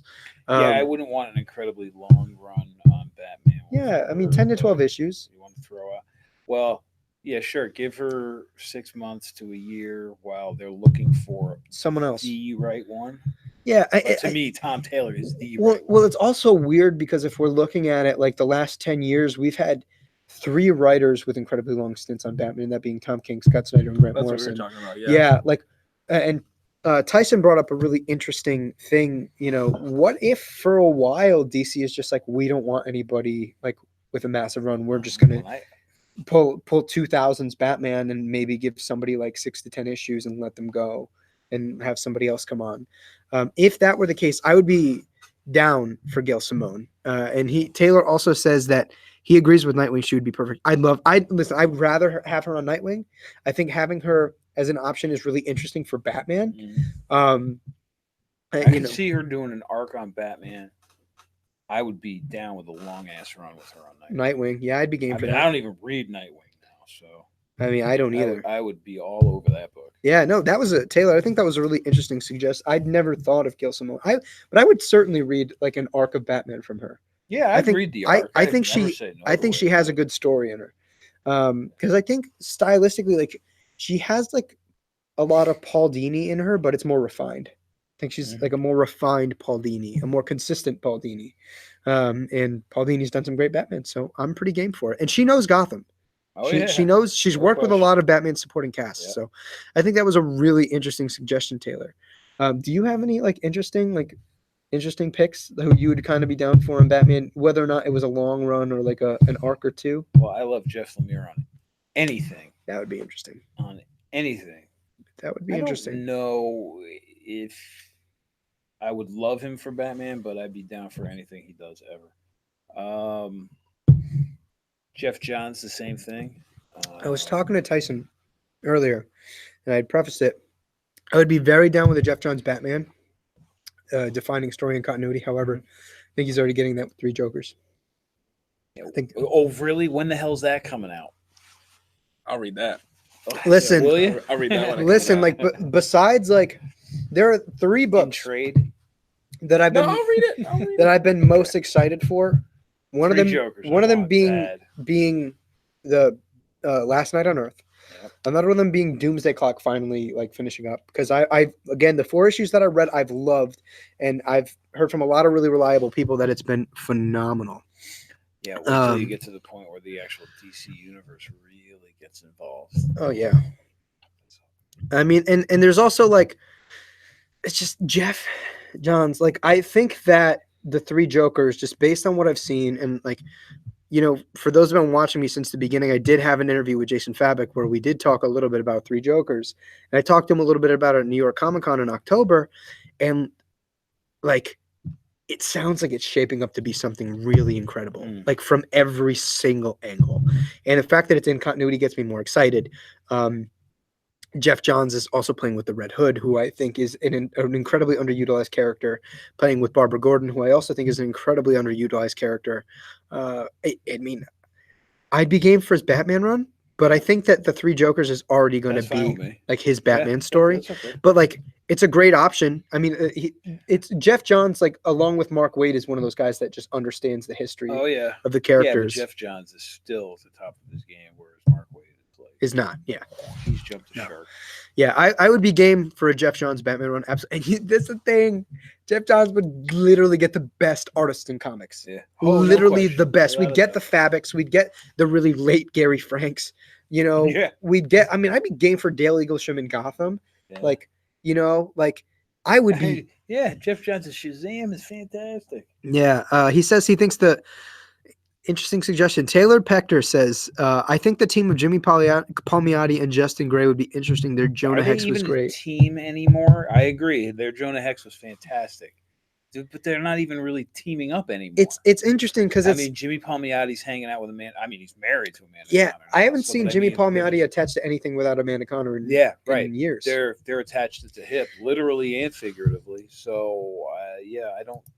And Justin Gray, I haven't seen much from him in a while. I haven't seen anything from him and when he was doing it recently, it was just him on his own. Yeah, it wasn't Palmiotti. I was thinking if I go Marvel, Matthew Rosenberg, who now writes The Punisher, that would be good. Would be good. Matthew Rosenberg's been killing it on Punisher. Yeah. Geez, if I were to pull from Marvel, I'd be game for Charles Soule Batman. Charles Soule's not bad. I think he'd be a good pick. He did damn good on Daredevil. And he did a solid Swamp Thing. I don't remember his Swamp Thing. He was right after Scott. It was very, I think it was brief. Oh, yeah. Right okay, that's right. Yeah, he is. I mean, I think it's the Woodford Reserve that's talking. He's a consistent writer. And he is. That he is. Yeah, I think he would have a solid Batman run. Jason Aaron, no. I'm going to say no. And it's not like I wouldn't give him a shot if they announced Jason Aaron. Oh, I would like Jason Aaron. Yeah, I mean, I'd give him a shot. Listen, I'm not like against it, but like his Thor is incredible. Oh, of course. Like his Thor is what got me into Thor. Yeah. But like, hear me out. When I'm like thinking, and you know, one day maybe he gets on it and he becomes associated with Batman. But like, when I think Batman, it's like Jason Aaron's style of storytelling just doesn't fit Batman for me. Because I don't think he's been the same writer that wrote Scalped in a long time. Right. You know, I think his style of writing has certainly changed. Like, you know, and it was the same thing, like, as to why I was trepidatious with Batman Last Night on Earth, because I was like, I don't know if Scott Snyder can do gritty Batman anymore. Like, he did Metal.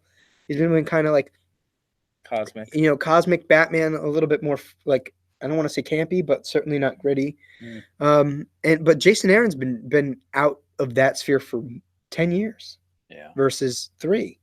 So I don't quite know if I really want I mean, I would read it. Well, he was doing. Well, I mean, Southern Bastards. Southern Bastards. He also did another Image book that was late as freaking hell, Yeah. and they just traded it just now. I wish I could remember the name of it. That was it was the Goddamned. That's what it was. Yeah. Um, Taylor Pector, Garth Ennis Batman who goes, just joking. I don't want Ennis anywhere near Batman. Yeah, that would not be good. And that's the That's my, that's, yeah. That's Preacher is his my favorite. favorite thing. I want and that would not be Batman good. Max. Batman Yeah. Max. Yeah. Dark Knight Returns. Yeah. I'll Yeah, forward right? you. Exactly. Fuck that! I'll forward you Batman Damned. You Just give me Batman and Robin. There you go. Yeah, I I'm just- goddamn Batman. I just want a rapping Etrigan. That's all I want. That's all I want. I was thinking because when you first asked me this, I was thinking about Ta-Nehisi Coates. Oh But no, I would not say for a Batman. I would say maybe for a Detective Comics. maybe, but Maybe it, more like because it's gonna be all talking. It's it'd gonna be be poli- all. It's gonna be if you- all. it'd be inner political- monologue. If you told me when he was doing his first run on Black Panther, I would say you could kindly leave the store now. Mhm. But on his second run on Black Panther, since they relaunched it, it's much better, and his Captain America is fantastic. So yeah. I mean, I listen. I don't know about a long run. Captain he would have to prove me right out of the gate that it's damn good. First but- 7 I was just thinking issues about it. of his Captain America for me at the time were competing with like Immortal Hulk. I thought it was Yeah, that good. It's definitely dropped off. It's just like, you know, that if you give him a Batman story, it's going to be like about the social politics in 100% Gotham. is. And like, let me say this. Don't. I had- You can't. No, Yeah. I had my Batman White Knight, and that was great. Mhm. But like, that's what I want to keep that. You know what I'm saying? And it was awesome. I'm not saying Right. don't do political Batman, because White Knight was one of my favorite Sure, but books that- of that's a 2017, total 2018. offshoot type thing. It's not in the Batman book Right. proper. I don't want that in there. No, I mean, like it. You know, I I'm just want superhero ass kicking. in Batman. yeah. I don't know if I want it. Ta-Nehisi Coates. It was an interesting suggestion. As I said, I would see a Detective Comics, not Sean really a Murphy's Batman. doing his own The White side Knight. stuff with the White Knight. And stuff. Yes, So, some oaky dude brings up Sean Murphy. Al Ewing. Okay, because he's killing it on Immortal Hulk. He's making Hulk outsell But- Batman. I don't think he's gonna I- come over and do his Batman. Immortal Hulk has been incredible. right Yeah, since the get go. That book is the best thing Marvel's putting out. yeah. No, Taylor Pector brings up an interesting one. Rick Remender. I mean, I think he's too disenfranchised with the big two. Yeah, I remember he's very slow. It takes a long time to get into his stuff. Hmm. Like every time I've tried to get into him, it's 4 to 5 issues before you can finally get into the story. And at that point, I'm like not interested. I think that I could very much do Rick Remender. I think he's kind of a Brubaker case where like it won't happen. I think he's too disenfranchised with the big two. He's busy, executive Well, Hickman's producing. now doing friggin' X-Men, so Yeah. he's not going to. He seems a little too like Marvel. Like he seems too like Remender? big. No, Hickman. Well, yeah. So he seems a little too. some colorful. oaky dude brings up Jonathan Hickman. Listen, like 2-ish years ago, I Yeah, they were remember they were talking about how bringing him in. Jim Lee was like going out to lunches hard regularly with after Hickman. bringing Hickman in. Yeah, Oh, yeah, dude. he had a mad on for getting him over. I still want Hickman to do a Justice League story. I want Hickman yeah. on Justice League so bad. Hickman on Batman, I could go for. It's another one of those that's just not going to happen.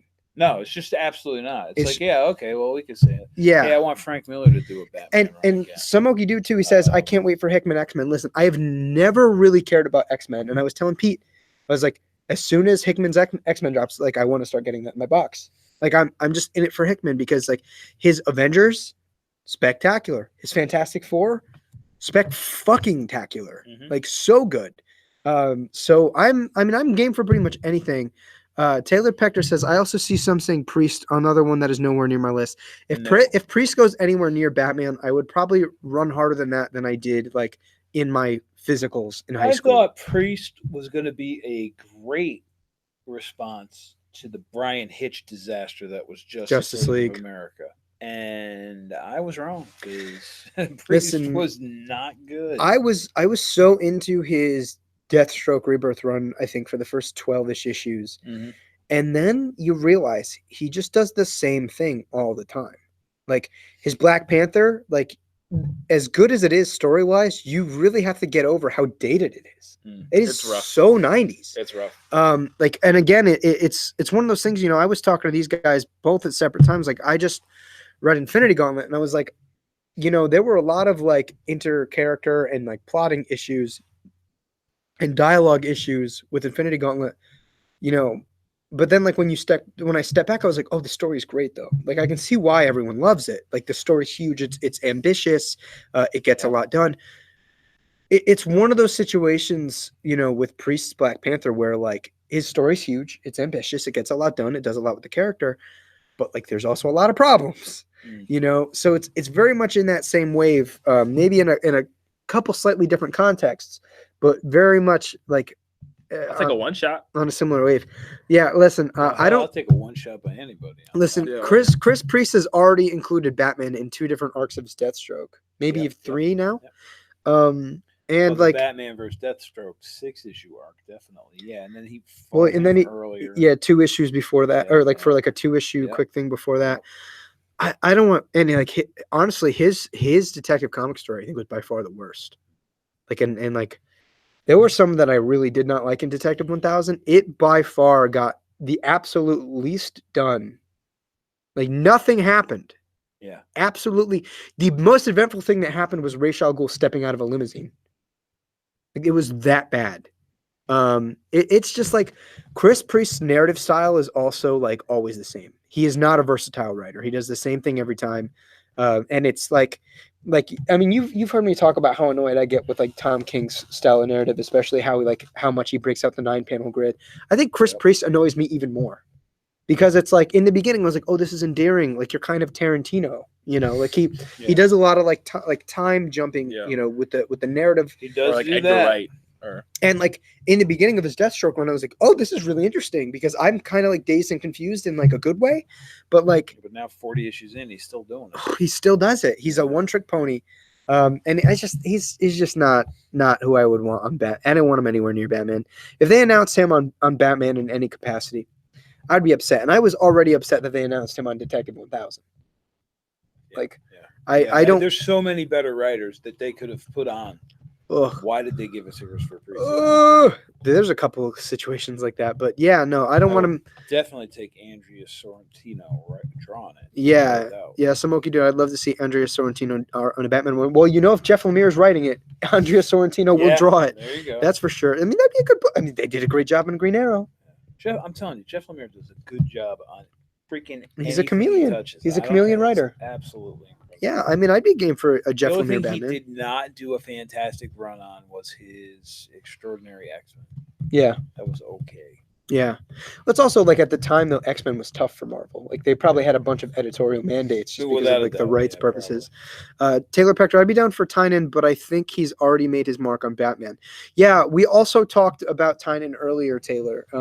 I said that I would be game for a small arc on Batman, but I think that it's too recent off of his Detective Comics run.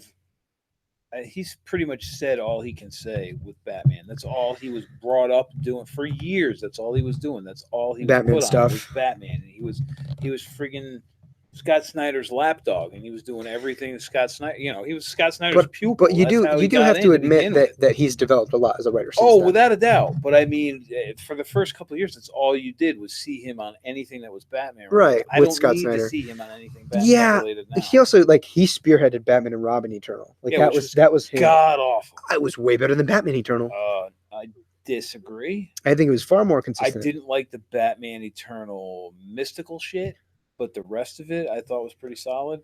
The ending, I didn't like either. I think Batman and Robin Eternal. I didn't like Batman and Robin Eternal at all. That whole mother thing was just ridiculous. I liked it. Granted, I was still fairly new into comics, but I liked it a lot. Yeah. So I mean, what is that? Does am I blurring, or does that say Joe Casey? It does say Joe Casey. Okay. Get Joe Casey the hell away from Batman. Don't put him anywhere near Batman. But you loved his Superman so much. God.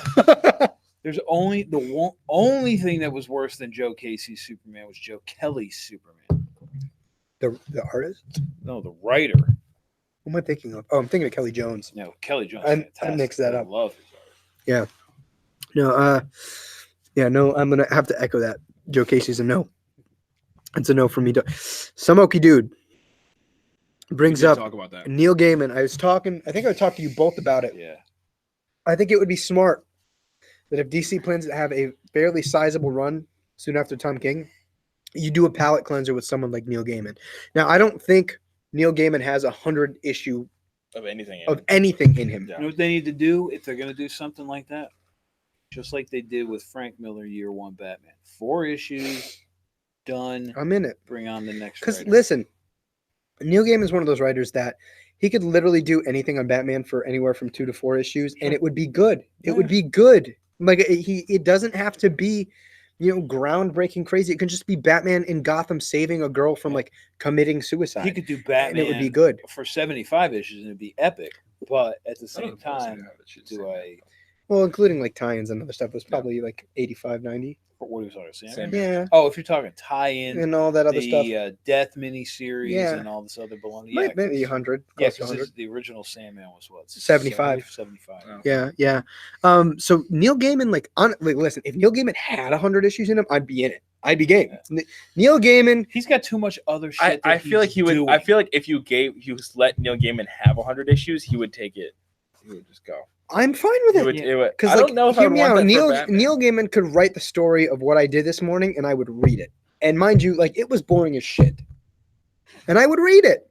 Sorry, Neil Gaiman on my favorite character. His what happened to the Cape Crusader. I read that before I ever knew what Sandman was, and was impacted by the 2 issues that had no long-standing effect on the character. He's all in with his TV producing. Oh, and shit I mean, now. that's his time, right? well, that's why I'm saying he has 2 to 4 issues. In it. Yeah. Like, You want to give me that? I can do that. You do a quick palate cleanser, I'd be in. I would love, and I think actually call it a palate cleanser, by the way. But whatever. Hey, I mean, Samoki dude, Gaiman's like Hickman, Brubaker. He probably won't do it, but it'd be awesome if he did.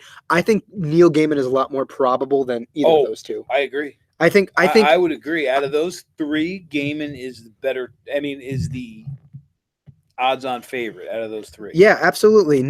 I think it's also that he still has a fairly decent relationship with DC. Launched Matt that Sandman King, universe stuff. Does not have a good relationship with DC, so that's probably not going to happen. Yeah.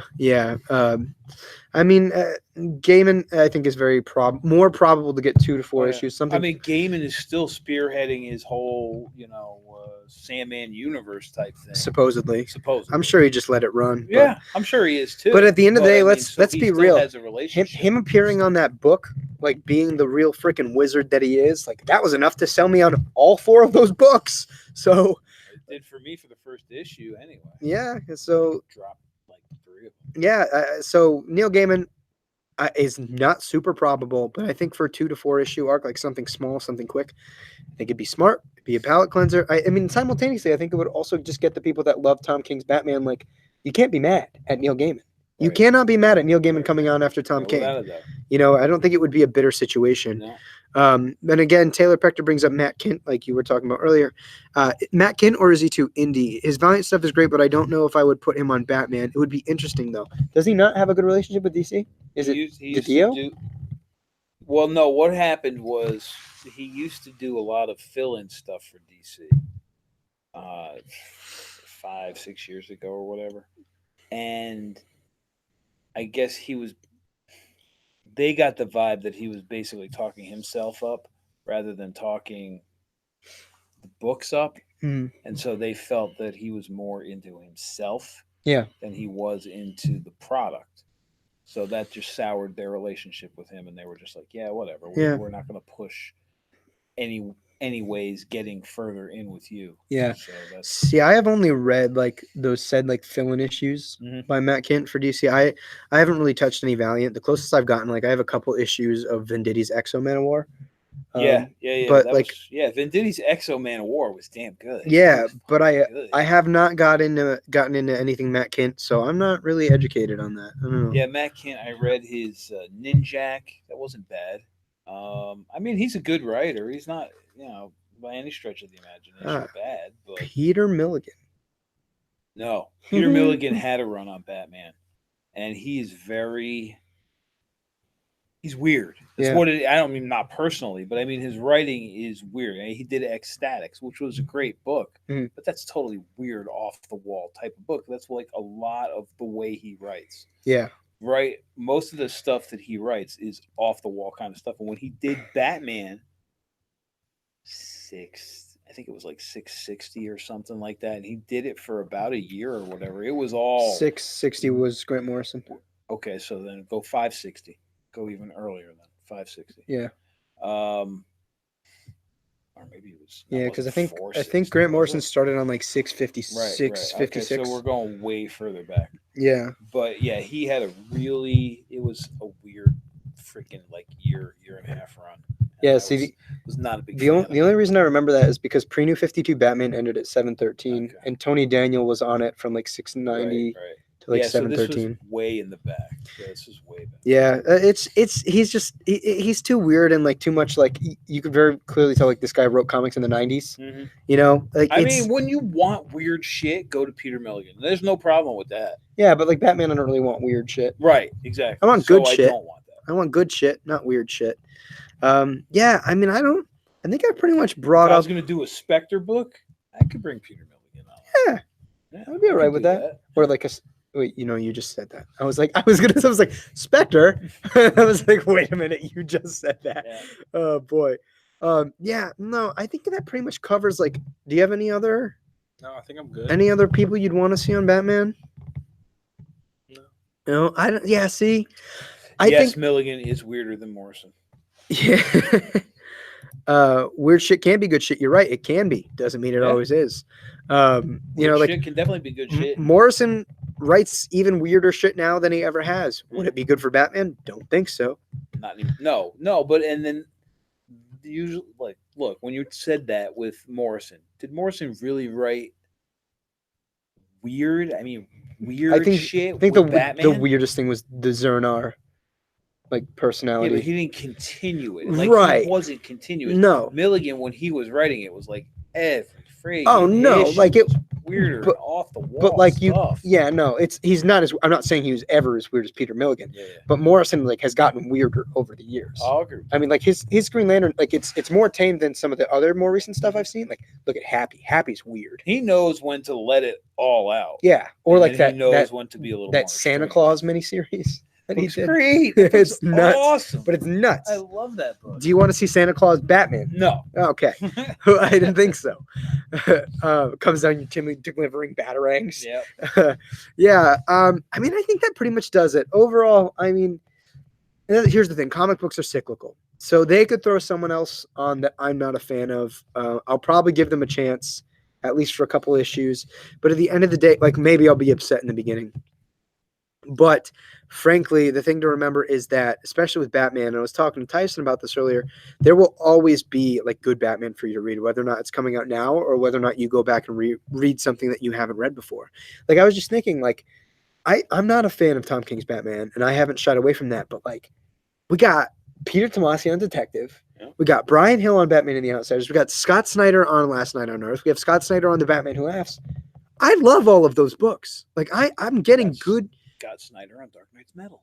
Oh boy! But like all of those books are coming out right now, like in the presence of Tom King's Batman, and I love them. Like so, not only do I have good Batman stories to go back and read, but like that are coming out currently. There are good Batman stories that are coming out currently, right? So like, there's a lot of opportunity. Who do I think is the most probable? I frankly don't want it. I think Bendis has a good chance to be put on Batman. You said you heard he was the runner-up, though. I was reading a comment from some Okie dude. Okay. I've also heard that he was an option. Makes sense. Yeah. Did he say he wanted to? Yeah, I mean, he said that he wanted to do Batman, and I feel like his event Leviathan's like, okay, like I want you to like this, so you'll be okay with me going on Batman. You know? Yeah, I mean, I would personally, sadly say that Bendis would be the odds-on favorite. Yeah, unfortunately. I also think somebody writes a better pitch and knocks it completely out of the park, they could take it over. DC, I think DC's very into like name and face value though right now. You know, I mean, that's why they've given Bendis as much as they have. I think It's possible. yeah, as divisive as Tom King's Batman is, like, he has DC by the balls. He could be like, yo, I want to write a Crypto the Superhound book about pet PTSD, and they'd give it to him. So, like, I mean, we'll see. I think Bendis is probably. I still think Warren Ellis is a good chance, even if it's not a long run. I think Warren Ellis is a good. I would like to see that a lot. Good chance because he's in good standing with DC. Yeah, he Like, is. He's got time between, like, you know, now and then to start penning some stuff. I don't know if it'll be long, but I think he has a very good chance to hop on there. I'm also wondering if maybe, I don't know if I would like it or not, but like they just got Matt Fraction from Marvel to write that little Jimmy Olsen book. Do they put him on Batman? I mean, like, listen, they've Not a big Matt Fraction fan, but his Iron Man run was fantastic. His Hawkeye was also very good. But, like, very good. Fan. I'm not a Hawkeye fan either. That's the only Hawkeye book I've ever read. But, like, point being is he's a big name. They took, you know, they've been taking big names from Marvel, aka the Deconic on Aquaman. And then they took G. Willow Wilson on Wonder Woman. They have Bendis on Superman. So, like, it seems like that's a trend that DC's kind of been pulling towards. I would not be surprised if they announced a Matt Fraction Batman story, like, in the main book. Yeah. Even if it's not a long run. Again, I agree with you in the sense that I wouldn't be surprised if they were like, we're not doing a long run for a while. But I might actually like that better. They don't do a long run for a while. Yeah, I mean, I don't care either way as long as we get good stories. At the end of the day, I don't give a shit if it's a long run or not. As long as we get good stories, that's what I'm all about. Now, I'm not super. They're not going to make this an issue 1, would they? I don't think so. I would hope not. I would hope not. I think that if anything, maybe they go back to like the bigger numbers. Ooh, I wouldn't mind that. Like they add like from what 713. Sure. They add the 50. They add the 52 issues in the new 52, and then they add the 85 issues, and we're in the 900s so that they can hit a Batman 1000. That'd be fine. And again, that would be earned because Batman's actually continued all this time. But hey, you digress. You gonna be okay? I digress. Cheers. But yeah, you're right. I would be much better at see, and then more to the point. Yeah, if they threw a name like Bendis on that, they'd be like, "We'll sell 500,000 copies." His Superman, Batman 1000. His Superman's declining hard. Selling like 50,000 copies. Yeah, but it only matters. Superman, it only matters in the context. You say, "Oh, Bendis is back," you know, reinvigorated on Batman. Tomasi, what the hell was Tomasi Superman selling? Between 70 and 80. Are you sure? Tomasi sold, I think, a consistent 70,000. Really? I mean, I don't. I mean, we can look it up. Selling 70,000. I think it was selling really well for a good. I think it was top like between top 15, top 20 for a long time. And like, mind you, like DC saw huge sales during like Rebirth. So they did, without a doubt. So it sold well and it was critically great. Yeah. I love, like I said, that's really like what got me interested in Superman as a character. So let's see. Taylor Pector, if Ellis could do what he did with Moon Knight with Batman, I think it would be great. Listen, I've already said, like, I think that his Detective Comics 1000 story was a contender for the best in that book. I think he's very layered and subtle at the same time. I think it was absolutely phenomenal. So I like Jeff Johns. I'd be game for Jeff Johns, but like I said, I think we're already getting his quintessential Batman in the Three Jokers. No, I meant in his story. Oh yeah, that was good too. Yeah. I mean, I agree with you, Taylor. Essentially, like if he does what he did with Moon Knight, or if he just we haven't talked about Brian Azzarello, does his thing, yeah, I think it would be great. I've had Brian Azzarello on Batman. Yeah, I'm okay with not having any more Brian. I liked his Batman. I liked Broken City. I know you don't. We've had this discussion. Look, I got you to buy Broken City. Still, I bought it 2 years ago, and I still haven't. Maybe 3 years ago. I don't think it's been 3 years ago. I think I was still living in like the same place. Cooking his own steak, not happening. Let's see. Let's see. Smoky, after reading the comics Captain Marvel and Bitch Planet, I'm non-negotiable with her. I mean, I don't think she's a contender for Batman. Taylor Pector, at its peak, Tomasi Superman was mid-50s. Was it really? Like the first arc of Rebirth Superman, was it really mid-50s, Taylor? I don't know if you would mind checking. That would resonate with me because I don't remember Superman being anywhere over around 50,000. But I remember at some point his Superman was like top 20 in the market. Well, it might have been with like Superman Rebirth and issue 1 and 2. I feel like his run sold pretty well for a while though, because it seemed like and I also remember just like the comic book community, it seemed like everybody was reading his Superman. I remember like 50,000 nowadays is not a terrible no, number. It's not bad, but I just remember it being like a sizable number for Superman. Chip Zdarsky never. Not on Batman. Not on Batman. Anything. I mean, I'd give him shots. I like him more than you do. I think his Invaders is really good right now, so I'd be game for it. Azzarello, I don't want to run. I'd be good with a story arc or two. Just kidding. No, his Daredevil is actually not that bad. I agree. I totally agree with that. His Daredevil run is not that bad. I heard Spider-Man Life Story was like one of the best books Marvel's putting out right now. Wrong. I'll have to read it. Absolutely wrong on that. I've been buying it. I just have to read it. Yeah. So let's see. Was god awful. 2 was okay. 3 was. Let's see. I assume he's talking about Rebirth Superman. Taylor Pector says around the 20s. I consider his peak mid-teen to 20s. Keep in mind during that time Marvel was deep in Secret Empire, so that was eating up charts. Huh. That's interesting. I was pretty convinced that like Tomasi Superman was like fairly consistently in the beginning, like between 60 and 70. But I trust your word, Taylor. That's interesting. Wow, I'm actually like genuinely surprised. Yeah, I think like that pretty much like wraps up the conversation about where we see Batman going after this, what we want from it. Yeah. You know, the aftermath of everything going on. It's going to be a really interesting time for Batman because I mean, not only like is that on the horizon, whoever comes on next, but there are a lot of really good Batman books out right now. Oh yeah, like there's a lot of really good stuff. And here's the thing. I didn't mention a lot of the guys that are on good Batman books because they're on those books. Like, I'd be cool with a Brian Hill Batman story. I'd be cool with a Tomasi Batman story. But both of them are on books that... Right. Why do I even need Tomasi on Batman when he's doing Detective? Maybe he pulls up Bendis. Yeah, right. Because Bendis. I like Tomasi more than Bendis. Because Tomasi.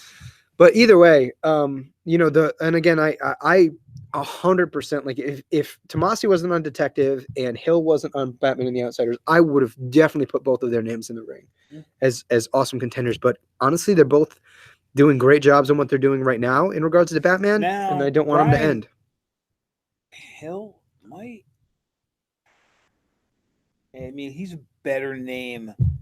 He's doing Batman and the Outsiders, but that's really Batman in name only. That's more Outsiders than Batman and the Outsiders. He's like throwing Batman in like a page or a panel. I just don't think I think it almost makes. He doesn't really get to do Batman in that book. I mean, based on the first issue, it seems like Batman's going to be doing a lot of like solo stuff outside of the Outsiders. You know what I'm saying? Not in that book. I think no. That's what I'm saying. In that book, it seems like It seems like they're gonna they're splitting like the main plot between like Batman, what he's doing, and the rest of the team with Black Lightning, and then they're going to converge. Well, speaking of that, plug, got an episode coming out where I review Batman and the Outsiders #1 by Brian Hill and Dexter Soy. Only a month late. Only like 2 weeks late. I'm sorry. Long story short, I recorded all of it. Realized that somehow I lost like the first half of the review footage, so I re-recorded it, re-edited it. That's coming out also with a chance for you to win a free digital copy, courtesy of these guys. So they're the shit. Make sure you follow Pete. It's a damn good book. It's a really good. But I was showing you. Remember the book? I was like, this is super cinematic. Yep. Yeah. He can admit it's pretty. Yeah, it is pretty. So let's blaze out the rest of these comments here. Batman fans are like Star Wars fans. No one hates them more than his fans. Damn right. Yeah, valid. Yeah. That's pretty valid. It's not valid. I think comic book fans in general, but like it's pretty valid. But on that note, please. Batman will defeat anybody, anywhere, anytime. I'm with it. Depending on who's writing them and what they feel like. I'm not sure. If I was writing somebody else's story and Batman was in it, then I'm not super concerned about who would actually beat to. I don't need my guy to be the toughest. He's not the toughest. I just want you to write a good story about it. As long as it makes sense. Like here's the thing, and I've had before we close off, I've had conversations with Taylor Pector actually about like Wonder Woman Hikatea, and like she stomps Batman. She curb stomps. bought that book. I still have never read it, and I want to read it so bad. Long story That's short, Greg she Rucka. curb stomps Well, Batman. that's Greg Rucka. That's why. He's But- all about but- women writing. But here's the thing: it makes sense though in the story. Oh, I'm like, sure. Yeah, it without makes a doubt. logical sense. You know, like as to why Wonder Look, Woman curb stomps him. Heads up, Superman's going to destroy Batman too. But Yeah, all he's gonna if do is pull Superman, out his- flies just up gonna on have- Bruce Wayne in a all I'm gonna do is tuxedo, pull like out my green kryptonite. I'll just wear green kryptonite on me all the time as my freaking tie pin. I mean, what are you going to do, Superman? Come on. Yeah, I mean, hear me out. I mean, Batman. I'm gonna say the same thing every comic book fan says. With prep time, he beats everybody. Oh yeah. yeah, but Um, it's just a lame. This is such a lame. You're cop-out lame. Excuse. You're lame. That's a lame. This is You're I don't need lame. my guy to be the toughest. Doesn't- Freaking beat Darkseid. If he can beat Darkseid, he can beat everything. And it made sense. I know. I'm just saying. Oh, you haven't read that yet? No. No, I'm just you saying. need I to don't read it. need my guy to be the toughest in order to like him. I don't need him to. I definitely want him to. Like I don't. I don't. I He don't care. doesn't he's not the toughest. Like- He's just the best. He's the smartest. Yeah, I get that, but I don't like. Doesn't matter. To He's me. not tougher than Superman. I don't need No, him to but he's be better. the Yeah, toughest right. guy. No, but long before we get into another rant that'll inevitably lead to some Star Wars Yeah, you- bullshit. um, Episode 8 sucks. do me a big favor, please go make sure to follow Pete and AJ's Comics. The link to their Twitters in the description below, or you can just find them at AJ's Comics. You can also go find myself. It's DarkKnightNat25 on Twitter, where you can stay up to date with all of our postings. If for some reason YouTube is boning you on the algorithm and you're not getting notified as a subscriber to the videos, I always post the links in the little description on Twitter and all that stuff. We can engage in some really cool geeky conversation. And sometimes I take like episode suggestions on Twitter. I can't do Greg Rucka on Bat. I don't think Greg Rucka wants to write a mail anymore. I just don't. Yeah, I'll give you that. Listen, I'd be okay with a Greg Rucka Batman because we talked about I'd it. be in- okay with it too, we but I talked just about don't it. think he gives a crap We- about writing a mail anymore. we All he talked wants to write is women. We talked about it in the store. I would be okay with a Greg Rucka Batman because like as long as he writes Batman in Batman, I and like Yeah, I know. here- We were talking, and here- I was like, he's just going to bring in somebody else, like spoiler or Renee whatever, and Montoya. have her, but Renee hear me Montoya. out. I wasn't mad about it in Detective because I think Detective kind of gives you the range to play with like more of Gotham's cast. But in Batman, I would definitely want it to be a Batman story, and he's done good Batman. Like I have faith in him being able to do it. He did have a big run on Detective. Yeah, he's done a great job on both. And his actually- Gotham Central with Brubaker was fantastic. Genius. If you haven't read Actually, it, he had trades. both of his Batman runs were Detective.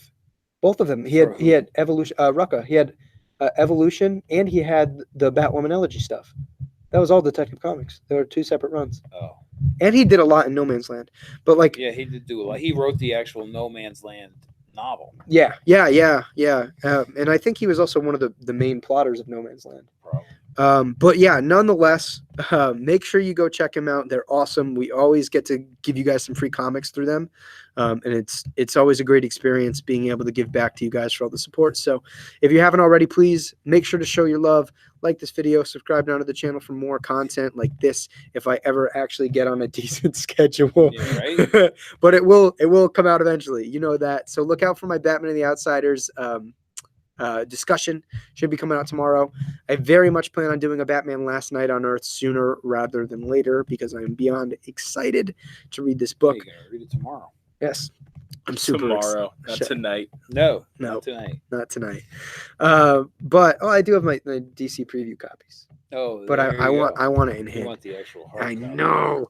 But thank you for watching. Thanks for hosting us, man. Anytime. Thanks for having us in the Anytime. shop. So my pleasure. where can the good people find your lovely establishment? Where can you find us? We're at 167 Lebanon Ave in Colchester, Connecticut. And like I always say, guys, don't forget, they do have a mail-in subscription service for their comic book pull list. You can handle all of your pull lists online, which is super great. I actually recently converted from my longtime shop to these guys because they're so great. Not to mention the pull list is really convenient, handling it all online. Like I can tell Pete in store, I can just do it at the click of a button. I can pick what cover I want, which is super good because I'm a meticulous comic book geek that likes the shit the way I like my shit. Not to mention you get 10% off everything in the store. And if you want to, if you say you live far away and you want to get it shipped to you, as long as your overall order is $100 or more, the shipping's free, which is great. So if you're in the military and you live on a military base internationally, it's also free. Yep. So awesome opportunity. Great shop. Tyson, Thanks for popping by Absolutely. for an impromptu discussion on Yeah. the best fictional character of all time. Yeah, that's wrong. That's not wrong. I can give you top 10. Top 10. 10. I can give you top 10. You can give me top 1. You can give me top 10. If you can, yeah. I'm with it. Give me top Who's 10. better? I mean, the greatest fictional character of all time is Jesse Custer. Shut up. Second Okay. is Margot Channing. I'll go down the list. No. The people don't need to hear about this. Uh-huh. All right. Thank you guys. Thank you for those of you in the chat who participated tonight. You guys were a huge part of the conversation. Brought up a lot of great names that I personally never would have thought of, and I always appreciate having you guys around in the comments for all of my videos, but live videos especially because I think that you guys add a lot to them. Yep. So specifically, we had Samoki Dude, Taylor Pector, Joe's Geek Show, and Nerdy Blurb, chiming in the chat. I know Silver Batman Ranger joined us late. Sorry, I don't know if I shouted you out, bud. So, but make sure to go rewind, check back the rest of this video because I think it was a great conversation. And then Koala, oh, there he is. Koala 1, did I seriously miss the entire thing? Damn it. Unfortunately, you did, my friend. We're just closing out. But make sure to go back, watch it. Let me know down in the comments what you think of the conversation. Obviously, feel free to, tweet at me on Twitter your thoughts so we can engage in more discourse there. But I'm super long-winded and absolutely terrible at saying goodbye. So thank you to everybody watching. Thank you to you guys for participating. And we'll catch you guys on the next discussion from Dark Knight Nation. Have a good night, guys. Thanks for watching.